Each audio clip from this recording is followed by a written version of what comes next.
This is Amber Dawn Fox, Officer Bello from The Walking Dead, and you're listening to The Movie Raid. It's time for The Movie Raid, and tonight's victim is actress Amber Dawn Fox, that has played in numerous things such as The Walking Dead and Snapped, amongst many others. Hello! Hey, how are you? Fantastic. So what have we got working on so far? I know you've been busy working with classes, working with all kinds of different projects, and anything that you care to share that you are allowed to tell us right now. Sure, absolutely. So I actually just got finished yesterday filming on a feature film in Wilmington, North Carolina called Hair, Love, and Racism. Very relevant to a lot of things that are going on right now, but it's a comedy drama, so there's a lot of comedy in there, too, to kind of make light of the situation. But I play a neighbor to the main character. Are you still working on performances as well, or are you might even consider doing some teaching of your own? Oh, yes, absolutely. So I take acting classes constantly, but I've started actually doing a online teaching session, teaching like the business side of acting, which is something that's missing from a lot of acting schools, and stuff that I have learned along the way. I have a YouTube series, and it's on my website called Acting with Amber. Working in the film, and then as far as the business part of things, that's where a lot of actors don't entirely fully understand it. They may know some of the basics of it, but at the same time, they're going to be losing out more money than they are trying to get that money, so to speak. Oh, absolutely. I feel like, like I said, it's something that's missing in acting schools. They teach the method of acting and getting into your character and how to audition and all that, but there's certain ways that you have to take headshots, and there's certain ways that you have to format your resume, and if you don't do it the right way, you look like an amateur. And so you don't know what you don't know, so I felt like it was something that needed to be put out there more. Now, has actors ever even gave you that kind of that notion that they might think you're an amateur because you're studying a specific different side of the acting ability? It's like I said, if you don't know what you don't know, so you can look like an amateur and think you're doing the right thing. Or, I went through a lot of that, especially starting out. For me, I started out as an extra, so when I first started trying to get into speaking roles, I had a lot of people that looked at me like I was just a beginner and didn't know what I was doing. So once I started learning different things about the business is when I started getting looked at differently, so I'm trying to help other people do that as well. Yeah, did you ever carry that kind of emotion too when people started to think about you about that, but while you were focused on the business aspect of this, did you also carry that kind of emotion so you can use that on screen and even transform it into something else with your business side of sense of this? Oh, absolutely. Everything I went through in my life, that, being looked at as an amateur or different life experience, I take all of that and put them into different characters depending on the situation. And it's always very difficult too, because some people can take that to heart and kind of take it the wrong way. It's okay to take it to heart, but transform into something else, channel through something else that you're working on other projects. Exactly. But unfortunately, you get offended by it, but don't just get offended. Use it. Use that to your advantage. Mm-hmm. And yes, it's not a good feeling, but this is a perfect time to use it in acting or anything else that you're working with project-wise. That is where your energy comes from. That is where your energy can build, and that's where the magic can happen. And it's people. Okay, let them think that you're an amateur. Let them think of this. That's where you prove yourself as an artist. Right. Absolutely. I always say in this business you have to have a thick skin, but you can also use acting as therapy as well. Now, what aspect of the film industry do you feel most comfortable in and most adaptive for yourself, even though you're taking this time to still continue to learn and to adapt to everything? What part, like which genre, which aspect of the film industry do you think most capable of at this point? And it's changed over time. I would have said that at the beginning of my career, I was more comfortable with drama. I was never comfortable with comedy. But then I got cast in my first comedy film, and it just came really natural to me, even though I was scared to do it. Right now, I've been having a lot of fun doing both genre. I think I still feel most comfortable in drama just because as a mom of 3 and someone in their 30s, I have so much life experience to pull from for drama. Do you think oftentimes you have to be an observer of your own craft, or even have to observe others of how they object to you as well? Oh, absolutely. You have to observe people to be a good actor, and a funny story is that's exactly what I did when I worked on Walking Dead, and I was just considered a featured extra on the show, but had, good camera time. And that was so close to the beginning of my career that I spent so much time on that set watching the main actors of that show and learning from them. And half of the things I've learned, I didn't learn in class. I learned on set watching other actors. And that's also a tricky thing, too, because other people were, kind of awe-inspired sometimes once they get a big kind of break in the way, having to play, even if it's a minor character, in a very well-known, established established TV show and they're watching these main players. At the same time, it can be a little bit tricky because you're kind of gonna like mimic them, trying to be just as them, but you have to be yourself. You have to get your own crap, but still observe how the kind of method of how things go, how they perceive it as. Yeah, when I got ideas of, you know, how to get in character and things like that, but you always have to bring yourself to the character. They say that, like, what I'm studying, a book that I'm studying right now specifically says you kind of bring yourself to every character. Imagine yourself in those circumstances. And I definitely agree with that. You always have to. You always have to keep going. You always have to keep it on because there's so many endless varieties of characterization, endless situations, endless of everything. You can mix it. You can manipulate it. You can be over-exaggerated. You can be under-exaggerated. There's so many ways to how to do this, and you have to study everything so that way you can get an idea. I'm not going to say prepared because you really can't always be prepared for every type of an emotion because it's always unpredictable. Right. You can prepare more for auditions, but when you get on set, a lot of it has to do with, you know, interacting with the other characters and feeding off of them. And it's about connectivity between your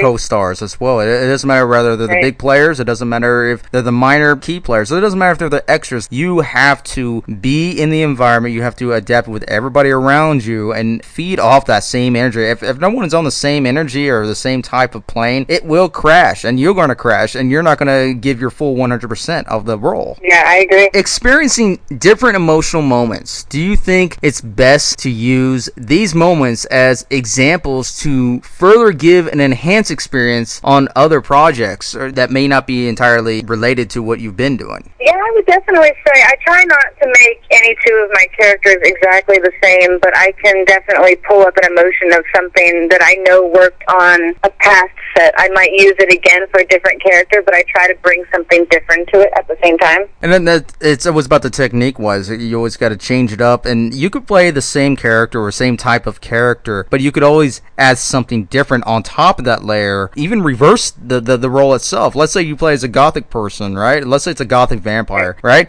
Okay, you've played as a gothic vampire before, right? Let's say that, but this time you're adding some new background. You're adding, like, maybe this one has a different ability, maybe this one has a different love interest, or maybe it's a completely anti. Maybe he's the hero or she's a hero. Right, and it's really funny. Just changing your character's backstory can do so much to your character without even you realizing it, because they came from a different place, so they're going to have a completely different personality than the last one you played. And it's always about how tricky it could be. It's also based on you. It's not entirely like whether or not if the director's doing it well, whether or not if it's written well. It's all about the atmosphere and how you perceive in the atmosphere that you're acting upon and how your character is going to be involved with everything. Absolutely. Having to learn so many different techniques, do you think it's best to even teach yourself to comply and even adapt where to take yourself, including the roles that you are about to perceive or even consider? I feel like with every actor, they're probably going to have a different answer to this. I've studied a couple of different techniques, but I don't really use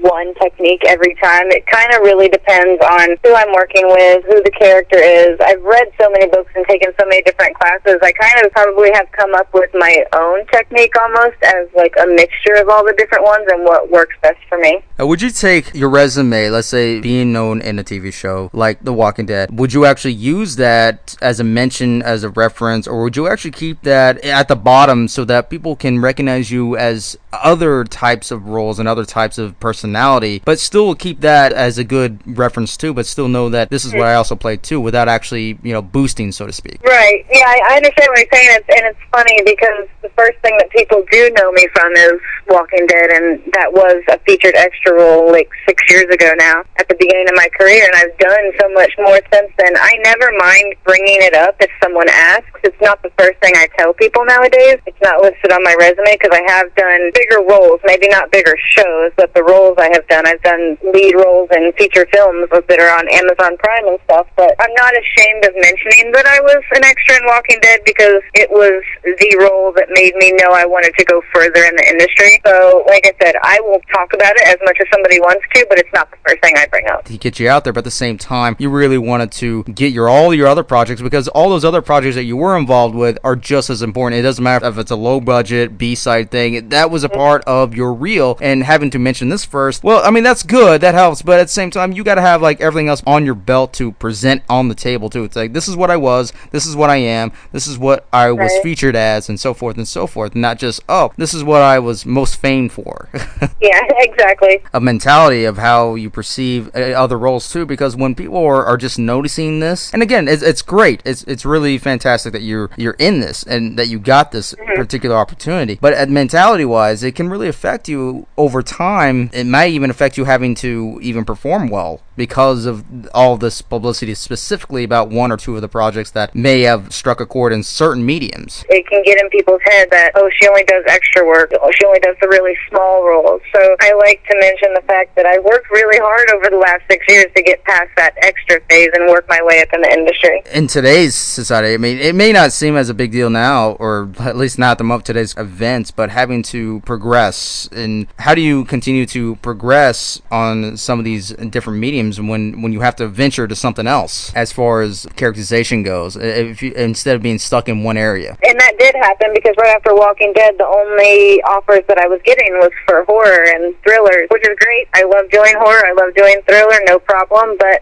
as scared as I was to move over to comedy or to do something else, it was kind of hard to get people to see me as someone who could do that. So the way that I found I could progress was taking a lot of acting classes. I did some improv classes, which specifically help with comedy, and I started doing monologues and posting them on my YouTube page so that I could send directors, hey, this is my demo reel. You can see that I've acted in a lot of horror and thriller type, but I also have some comedic reels up there. Please consider me for your project. And eventually they started taking a look and giving me a chance to audition, and now I've done 3 feature films that are considered comedy, so it's been fun. Which affects you the most? Do you think it's the genres and the projects that you're involved with as far as the characterization goes, or do you think the audience is what really is the most that you need to be affected by, or give that effect back? I would say a little bit of both. I love being able to affect people and their emotions when they watch, the audience, but I also a lot of times will choose a project based on the character. If I get a choice, I love to dig into the characters that are completely different from myself, whether it's a character in a comedy or a drama or a thriller or whatever. I just really like playing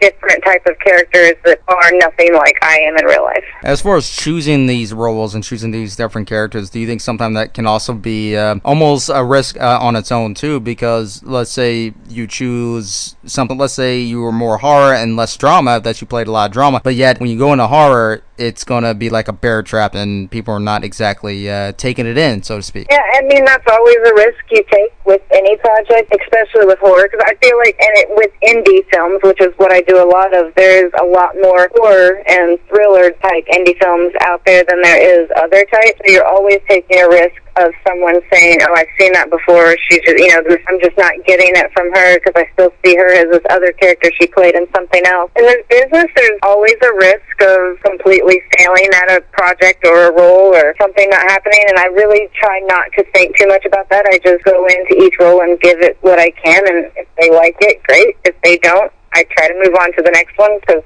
like I said, again, you have to have a thick skin and try not to let things get to you too much. As far as working with the independent world, do you think this is the most effect that you can get out of without any kind of limitations, and including even business-wise? Do you think business-wise is that helping you well as an artist as well, or does it help you in a different ways so that you can progress as this artist? For me, I love indie films, but I think I will always be someone who is wanting to be a part of indie films. So for me, it's more about the connections I make with the cast and crew I work with, opposed to, how many copies of this film are going to sell, or where is this film going to end up at. For me, it's more, I just absolutely love acting. If I could do it every day, I would. So for me, it's just more about doing what I love versus success in the industry, I guess. I try to, make different business goals for myself, and this is what I want to achieve with this project, or this is what I want to achieve by the end of the year. And sometimes it happens and sometimes it doesn't, especially right now with everything going on with COVID COVID and stuff this year has been a little bit different and harder to plan because we're just now getting to the point where we can actually get back to filming on the independent level. So I'll go over like in any websites or anything that we can check out right now, or anything that you care to add with that. Yeah, absolutely. So I have a website, AmberDawnFox.com, and I update it at least once a month, and it's what I've been booked in and all that good stuff. It's got video clips and pictures and all that good stuff too. And then I'm on Facebook,